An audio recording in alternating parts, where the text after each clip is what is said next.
Bright Mall, an old woman stood cornered between a pointing manager and a guard's firm hand. The young man in denim had nothing to gain by stepping forward. But if kindness waits for status, what is it worth? Price tag hung from the sleeve of the winter coat like a little white warning. Noah Miller turned it over once, then turned it back again, hoping the number might look kinder the second time. It did not. Beside him, he stood on her toes to touch the cuff, her small fingers careful, as if the coat were something too good to ask for. "It's warm," she said. Noah looked down at her. She had her old rabbit backpack pressed against her stomach. Dear Mother had bought her, before things became hospital bills, and late shifts, and quiet dinners from whatever was left in the fridge. Sophie had not complained about her thin jacket once. That was what made it worse. Child ha asked for too much was easy to correct. A child ha asked for almost nothing made a person feel the weight of every dollar. "It is," Noah said. "Let's see if they've got another rack." He kept his voice easy. He had learned how to do that. A man could be tired, short on money, and one bad week away from choosing which bill to pay late. But a 9-year-old girl did not need to hear all of that in his tone. Fall in Indianapolis was loud in the way. Malls got on cold weekends. Shoes clicked on polished floors. Store music leaked from open doors. Warm air blew down from vents, hidden above glass and chrome. People moved past Noah and Sophie with shopping bags looped over their wrists, coffee cups in hand, faces turned toward bright windows, filled with things arranged to look effortless. That Noah had walked commercial buildings at night, carrying tools through service corridors and mechanical rooms no customer ever saw. He knew what kept places like this running. He knew the hum behind the shine. Still, through the main entrance in his softened denim jacket and work boots, he felt the old pinch of being measured before he had spoken. Sophie did not seem to notice at first. Her eyes moved from the holiday display to the escalators, then to a row of coats marked down near the front of a department store. She was trying not to look too excited. That, too, hurt him. He picked up a navy coat from the rack and checked the lining. It was not the best one, but it was solid, warm enough, practical enough. The sleeve had a discount sticker on it, bright red and slightly crooked. "What do you think?" he asked. Sophie pressed her cheek against the sleeve. "It doesn't scratch. That's a strong review," she smiled. But only for a second. Her eyes had gone past him, followed her gaze toward the open seating area near the wide walkway outside the department store. A few benches sat there, between planters and display signs, find of place, where tired parents waited with strollers and older people rested their feet. On the far bench, an elderly woman sat with both hands folded over the strap of a worn cloth bag. She looked small against all that polished space. Her gray sweater hung loose at the shoulders. Her skirt was plain. Her white hair had been pinned back in a soft knot that had begun to loosen. At her feet sat the cloth bag, frayed near one seam, the faded material shaped by years of carrying more than it was made to hold. A woman in a black blazer stood in front of her. Noah could not hear every word at first, only the rhythm. Sharp, controlled, find a voice that did not need to rise because it was used to being obeyed. The elderly woman lifted one hand slightly, as if asking for room to explain. "I'm waiting for my ride," she said. "Your shuttle comes through the lower entrance. I only needed a few minutes." The woman in the blazer did not soften. "Mom, this seating is for customers." A couple walking past slowed, just enough to listen, then kept going. The man with a shopping bag glanced over, made a small face, and looked away.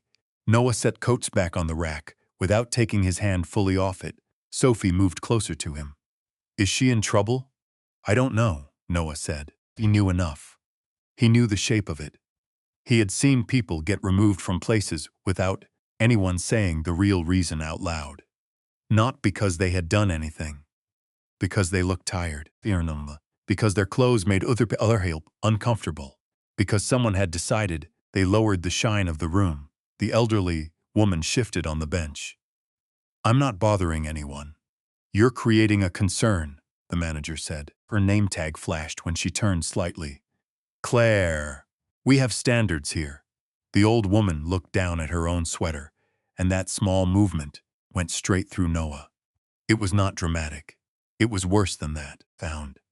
It was the quiet reflex of someone checking herself for the reason she had been found unworthy. Sophie's hand found Noah's sleeve. Near the bench, a security guard approached. He was broad through the shoulders, with the tired expression of a man who had already decided the easiest path was the safest one.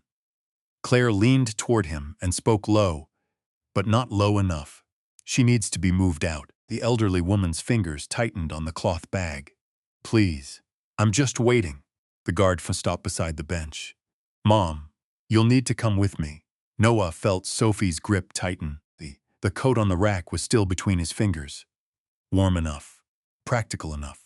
The reason they had come here. He could buy it, walk Sophie to the bus stop, tell himself that strangers made choices all day long that were none of his business. Across the walkway, Claire folded her arms. The elderly woman tried to stand, then sat back, as if her knees had forgotten the order. Her bag slipped sideways, and Noah saw the edge of something inside it. A small black and white photograph, tucked carefully behind a folded paper. She pushed it back into place with a trembling hand. I'm not asking for money, he said.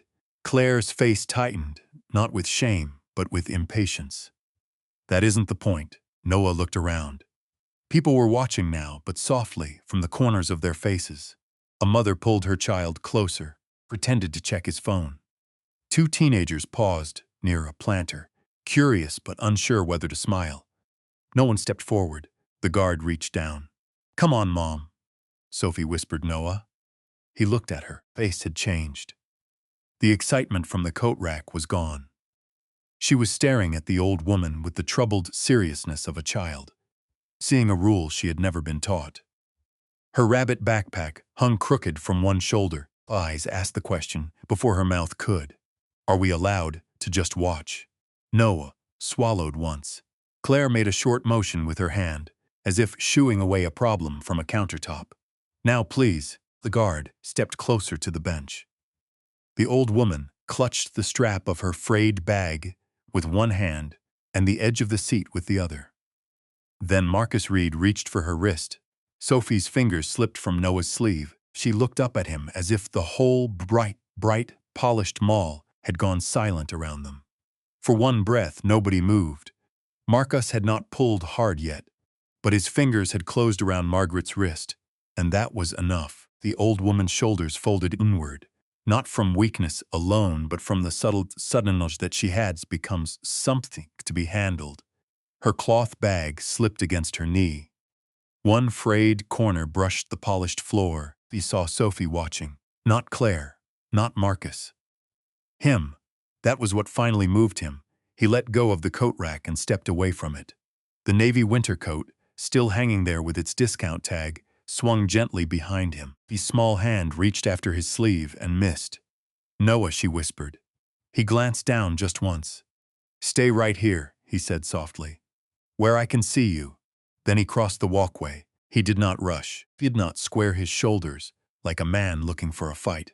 He walked into a dark mechanical room at 2 in the morning, careful and steady, aware that one wrong move could make a bad situation worse. He looked up only when Noah was close enough to cast a shadow across the bench. Let go of her, Noah said. His voice was quiet, but it carried. A few heads turned, and the planter stopped pretending to look at a store window. Marcus blinked, as if surprised that anyone had addressed him at all. Sir, step back. She said she's waiting for a ride. Claire turned fully toward Noah then. Up close, her black blazer looked sharp enough to cut paper. Her expression did not change much, but her eyes moved over him quickly. Denim jacket, work boots, plain shirt, rough from tools. That little inspection told Noah exactly what she thought she knew. This is being handled, Claire said. No, Noah answered. She's being handled. Margaret looked up at him. Face was pale with embarrassment. Young man, please. I don't want trouble. I know, he said, without taking his eyes off Marcus. That's why I'm here. The guard's fingers loosened a little, but he did not release her. Claire saw the hesitation and stepped closer. She has been asked to leave, Claire said. This area is for customers. Noah looked at the bench, then at the busy walkway, then back at her. Did she steal something? Mouth tightened. That is not what this is about. Did she threaten someone? She is creating discomfort. For who? The question hung there. Not loud, not dramatic, but it had nowhere polite to go. Thus, a woman with shopping bags slowed beside the planter. Two teenagers raised their phones chest high. A man in a wool coat stared for a second, then looked down as if his own shoes had suddenly become important. Claire's smile thinned. Sir, you clearly do not understand how this environment works. We have brand standards. We have a customer experience to protect. Noah nodded once, as if he had heard something practical instead of cruel. The standard is that an old woman can't sit down unless she looks expensive enough. A small sound went through the people nearby. Not quite a laugh, not quite approval. Vilain, a sound, more like the first crack in a room that had been holding its breath. Sophie had moved no closer, but she was no longer looking at the coat rack. She stood beside it with both hands, gripping the straps of her rabbit backpack. Face was tense, frightened, but her eyes stayed on Noah. Claire followed his glance and noticed her. Something in her expression shifted. She had failed to move Noah by talking to him like an inconvenience. Oh, she looked towards Sophie instead. This is exactly the kind of scene we try to avoid, Claire said, her voice cooler now. Families come here to shop, not to watch people make a spectacle of themselves. Noah's jaw tightened, but only for a second. He knew that kind of sentence. It did not strike like an open hand. It slid under the skin. It told a child that being poor, tired, old, or plainly dressed was not only unfortunate, it was embarrassing. It tried to pull her wrist back. Marcus still held it, though less firmly than before. A red mark had begun to show beneath his thumb.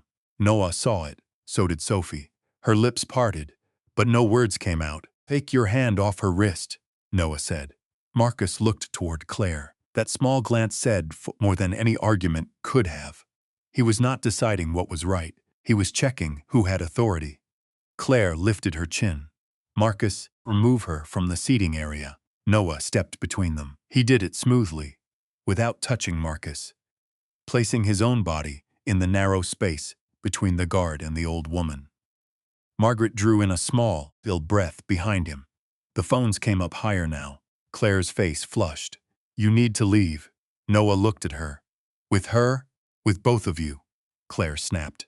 Then her eyes cut towards Sophie. And your little girl. Shelter. This is not a shelter. This is not a place for people to loiter because they have nowhere better to go. Sophie flinched. That was the moment Noah wanted to be angry. He felt it rise in him, hot and immediate, filled the kind of anger that would have been easy to spend and impossible to take back. But Sophie was watching. Margaret was behind him. Marcus was in front of him, out.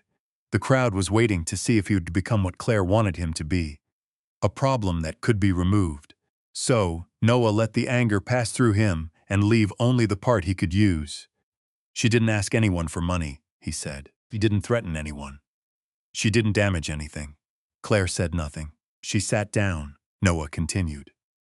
That's all. This is a premium retail environment, Claire said, each word clipped and polished. Customers expect a certain standard. No, Noah said. They expect comfort. You're calling it standard because it sounds better than shame. Marcus's hand finally dropped from Margaret's wrist. The old woman immediately brought her hand to her chest, cradling it lightly. The red mark stood out against her thin skin. Noah did not turn around, but he knew Sophie had seen it too, because he heard the small breath she took from across the walkway. More people had gathered now. The circle was not tight, but it was real. Employees from nearby counters hovered near their doorways. A man with a tablet appeared near the corridor and spoke quickly to another manager. Someone in a fitted suit came from the direction of the upper offices. Another woman, older than Claire and dressed in the calm colors of management, approached with a fixed smile that did not reach her eyes. No one asked Margaret if she was hurt. No one asked Sophie why she looked ready to cry. One asked Noah what he had seen. The first manager looked at Claire, then at the phones, then at the old woman's bag on the floor. We need to de-escalate this, he murmured. Noah heard what he meant. Not help her, not apologize, make it right, make it disappear. Claire pointed at Noah, her control beginning to fray. He is interfering with mall operations. The woman beside the manager lowered her voice. There are customers recording. Why he needs to go, Claire said. Noah looked from one face to the next. All of them clean, trained, professional. All of them more worried about the image of cruelty than the cruelty itself. And in that cold little circle, understood the size of what he had stepped into. It was not just Claire. It was not just Marcus. It was a whole language people had built, so they never had to say, "We do not want her here because she looks poor." One of the managers drew closer, his smile careful and empty. "Sir, let's not make this harder than it needs to be." Noah did not move. Behind him, Margaret whispered, "Please, you've done enough." Across from him, Sophie stood very still. Her rabbit backpack hugged tight against her chest. Noah looked at the managers gathering around Claire, then at the phones lifted in the crowd, then at Marcus, who had taken half a step back but still blocked the way out. The man with the tablet leaned toward Claire and said something low. Claire's face sharpened. "Clear this up," she said. "Before anyone important sees it, phone." The words did not travel far, but they changed the shape of the circle. Before anyone important sees it, Noah heard them, and so did Margaret. The old woman stood behind him, with one hand close to her chest, her reddened wrist half hidden beneath the sleeve of her gray sweater. She did not lift her head. Sophie, still near the coat rack, hugged her rabbit backpack tighter, if the soft fabric could keep the grown-up world from getting any colder. The managers began moving with quiet urgency now, not toward Margaret, not toward the mark on her wrist, toward the people holding phones. "Folks, we're going to need some space," one of them said, raising both hands in a polished, practiced way. "This is just a customer service matter." Claire seized on that phrase like a rope. "Exactly, viewer. A customer service matter that has been escalated by someone who refuses to cooperate." Noah looked at her, then at the man with the tablet, then at Marcus, who had stepped back but still stood too close to Margaret. He understood what they were building. If they said it enough times, the old woman would become a disturbance. He would become the problem. And everyone else could go home feeling that the mall had handled things properly. Then the air shifted again. It started at the edge of the crowd, where two employees straightened almost at the same time. A woman near the escalator stopped mid-sentence. The manager with the tablet turned, saw who was approaching, and lost the rest of whatever he had been about to say. A young woman walked into the open space with the kind of calm that made people step aside before she asked them to. Her dress was simple, her coat light-colored, face composed. She did not look hurried. She looked as if she had already spent a long time listening to things other people thought she had not heard. Claire saw her and changed at once. The sharpness in her face folded into something careful. The anger did not vanish. It hid. Marcus lowered his eyes. The managers, who had just been trying to clear the circle, suddenly seemed unsure where to put their hands, did not know who the woman was. He only knew that everyone else did. "What happened?" "Here," she asked. No one answered right away. Claire recovered first. "Evelyn, I'm glad you're here. We had a small situation near the seating area. An elderly woman refused to leave after being asked politely, and this man interfered with security. The lie was not loud. That made it worse. It came dressed in reasonable words." Felt Sophie's eyes on him from across the walkway. He kept his voice level. "She was waiting for a ride." Claire turned on him. "You don't know that. I know what I heard." The woman called Evelyn looked from Noah to Margaret. Her eyes paused on the old woman's wrist. Then she looked at Sophie, small and rigid beside the coat rack, then at Marcus, then at Claire. "Did security put hands on her?" he asked. Marcus opened his mouth, but no answer came out. Claire stepped in quickly. "There was no unnecessary force. We were protecting the customer experience and maintaining the standard of the property." Then I saw Margaret's fingers tighten around the strap of her cloth bag. The frayed seam had opened a little more. Inside, tucked near the top, The corner of the black and white photograph showed again. Evelyn's gaze dropped to it. For the first time, her composure changed. It was not shock exactly. It was recognition arriving before she was ready for it. She took one step closer to Margaret. The crowd grew very quiet. "May I see that?" Evelyn asked softly. Margaret closed her eyes for a moment, as if the question had reached a place deeper than the scene around them. Then, she reached into the bag and drew out the old photograph with careful fingers. Noah saw only part of it. A small storefront from decades earlier, plain windows, a simple sign, people standing outside in coats that looked worn but proud. Evelyn took the photograph. Her hand trembled once. "Grandma?" she said. Word fell into the circle and emptied it of sound. Claire's lips parted. Marcus went still. Sug. One of the managers with the tablet looked down, as though the floor had suddenly become safer than anyone's face. Sophie took one small step forward, then stopped. Margaret looked at Evelyn, and there was no triumph in her expression, only a tired sadness. "I didn't come to embarrass anyone," she said. Evelyn held the photograph with both hands now. "Why didn't you call me?" "Because I didn't want them to be kind to me because of you." Margaret's voice was thin, but steady. I wanted to see what happened when I looked like any other tired old woman sitting down. For a minute, Noah felt those words settle over the people around him. They did not accuse with volume. They accused by being true. Claire tried to speak. "I had no way of knowing." Evelyn turned to her then. "That is the problem," she said. The manager with the tablet swallowed. Another employee lowered his phone, not because he was told to, because shame had finally found him. Margaret looked at the polished floor, then back at the old photograph. "When that first store opened here, people came in after work with tired fit and small paychecks. Your grandfather used to say a place stayed alive by how it treated the people who only had enough to buy one thing." Noah did not know the history. He did not know the family. But he knew what he had seen. Visa Tunimer, a Salian. A woman who had helped build the spirit of a place had been measured by the sweater on her shoulders and nearly pushed out of it. Evelyn handed the photograph back to Margaret, then looked toward the nearest manager. "Security footage." Now, Claire's face tightened. "Evelyn, I really think we should discuss this privately." "No," Evelyn said. "This happened in public." The words were quiet enough that no one could call them dramatic, firm enough that no one dared argue. The manager with the tablet began tapping quickly. Marcus shifted his weight. Claire stared straight ahead, but the control she had worn so easily before had begun to crack at the edges. Beth stepped, half a pace aside, so Margaret was no longer hidden behind him, though he stayed close enough that she would not be alone. Sophie came a little nearer, stopping just short of his elbow. "Is she really her grandma?" he whispered. Noah looked down at her. "I think so." Sophie looked at Margaret's wrist, then at Claire, then back at Noah. Her face did not show relief yet, only the beginning of a harder understanding. Above them, he yelled.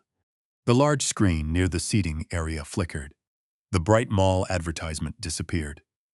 For 1 second, the glassy space went darker, and every person in the circle seemed to hold the same breath. The first frame from the security camera appeared, frozen and silent, showing the bench, the old woman, the managers, and the moment everyone had tried to rename. Noah stood still beside Sophie as the footage waited to play. Footage did not need sound. On the screen above the seating area, the truth moved in silence. Margaret sat down with her cloth bag held close. Claire approached. Marcus stepped in. The old woman's wrist was taken, crossed the walkway, and placed himself between them without raising a hand. No one in the circle spoke while it played. That silence was different from the one before. The first silence had been comfortable. It had let people look away and pretend they had not understood. This one left no room for pretending. Claire stood with her arms at her sides, the sharp lines of her blazer, suddenly unable to protect her, stared at the floor. The managers who had gathered to smooth things over now looked like people who wished they had arrived. A few minutes later, or not at all, when screen froze, on the image of Noah standing in front of Margaret, Evelyn turned away from it. She did not shout. That would have made the moment easier for everyone. Anger, when it was loud, gave people something to argue with. Evelyn's voice stayed low.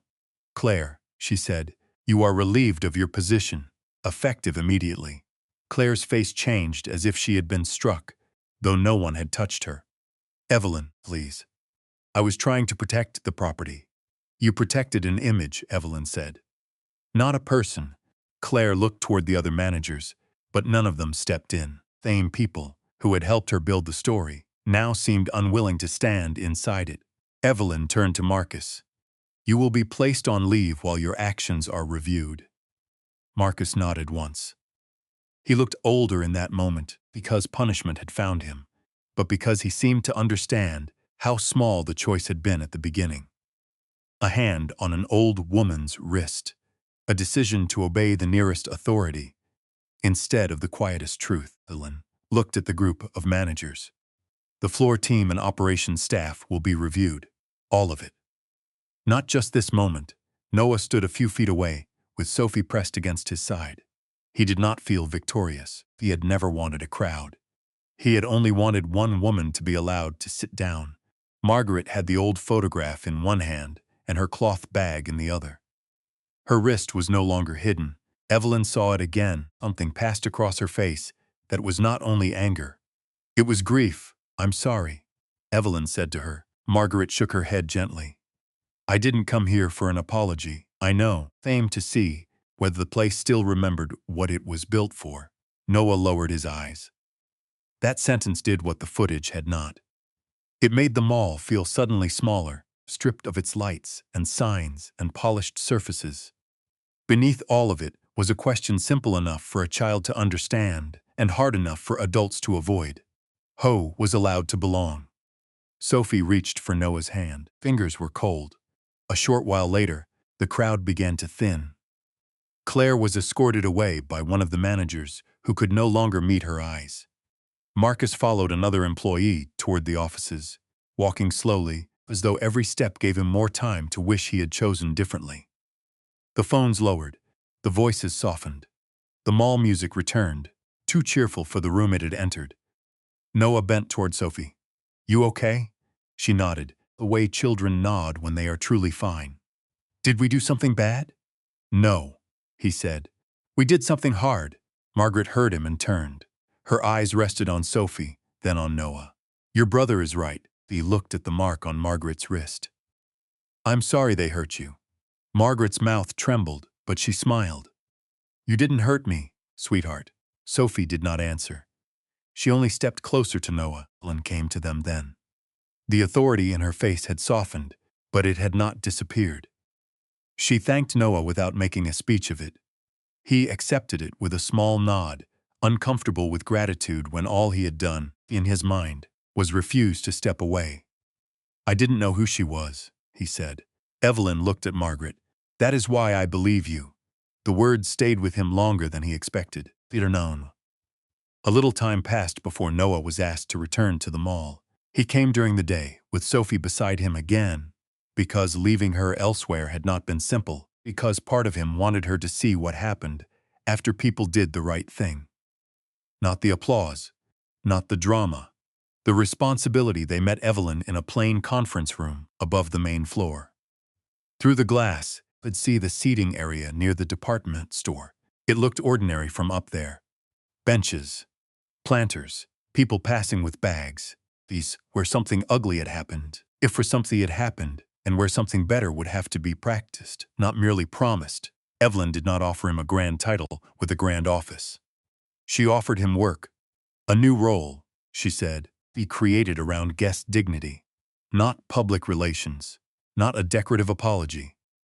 He would walk the floors, speak with employees, watch how people were treated when they did not look wealthy, polished, or easy to serve. He helped train the front-line staff to notice the human being before the clothing, the bag, the age, or the inconvenience.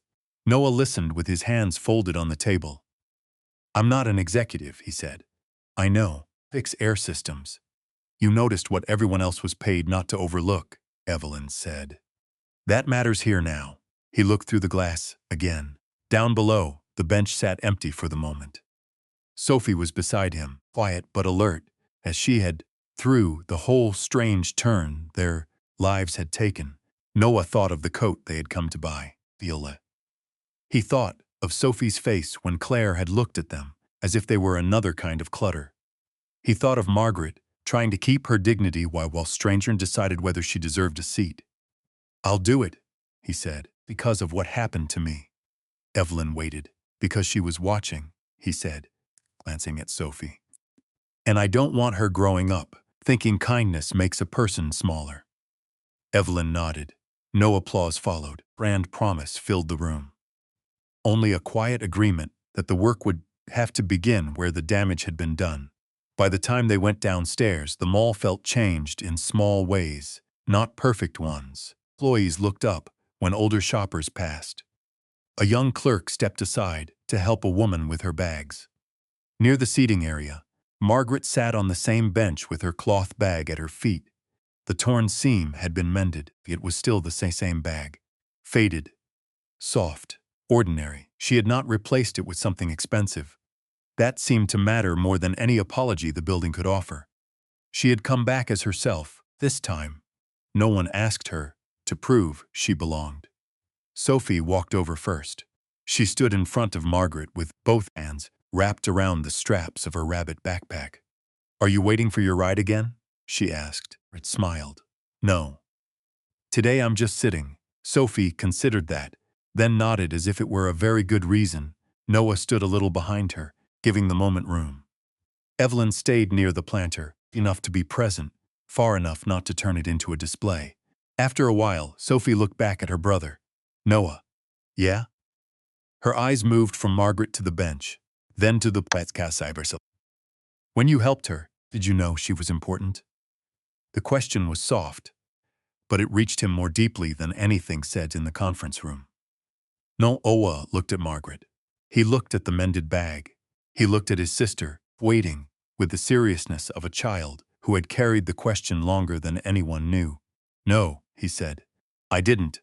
Sophie's brow furrowed. "Then why did you do it?" Noah crouched so he was closer to her height, pressed the answer up. He did not make it larger than it was, because she was being hurt, he said. And that was enough. Sophie looked at him for a long moment.